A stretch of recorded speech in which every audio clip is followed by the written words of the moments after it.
পশ্চিম কাৰ্বি আংলঙৰ জেংখাত বিধ্বংসী ধুমুহাৰ শিহৰণকাৰী দৃশ্য। ধুমুহাৰ মাজত শ্ৰেণীকোঠা এৰি পলাই পত্ৰং দিব লগা হৈছে ছাত্ৰ-ছাত্ৰী। অনাকাংক্ষিত ঘটনাৰ পৰা কঠোৰ ৰক্ষা পৰে প্ৰায় শতাধিক শিক্ষাৰ্থী।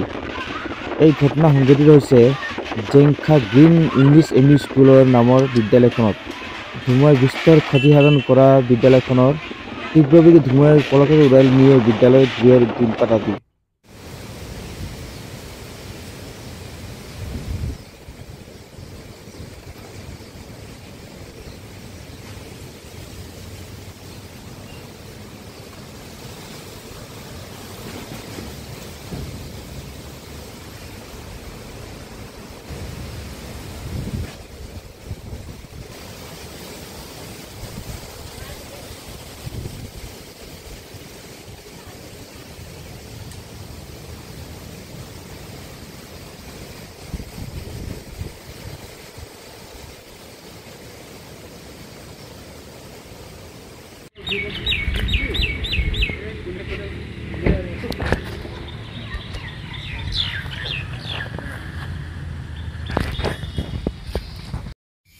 হয়, আমাৰ গ্ৰীণ হিলছ ইংলিছ স্কুলত বতাহ বৰষুণ ডাঙৰ ধুমুহা অহাৰ কাৰণে আমাৰ স্কুল ঘৰখন ক্ষতিগ্ৰস্ত হ'ল।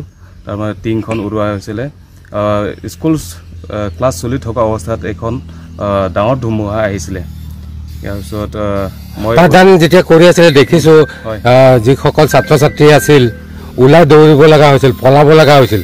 কাৰোবাৰ কিবা হৈছে নেকি? কিমান ছাত্ৰ ছাত্ৰী আছিল? কেইটামান বজাত হৈছে এইটো? হয়, প্ৰায় 12টামান বজাত হৈছিলে। ইয়াৰ পিছত স্কুল শিক্ষক আৰু ছাত্ৰ ছাত্ৰীসকলে বহুত অসুবিধা পাইছে।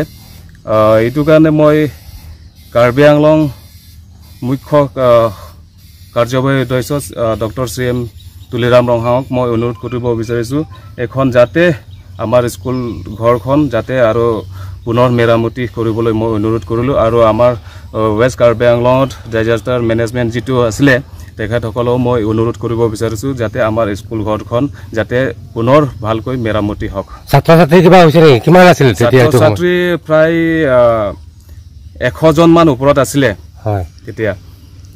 আৰু ছাত্ৰ ছাত্ৰীটো বৰ্তমান একোটো হোৱা নাই, কিন্তু আমাৰ ঘৰখনটোৱে লণ্ডভণ্ড হ'ল।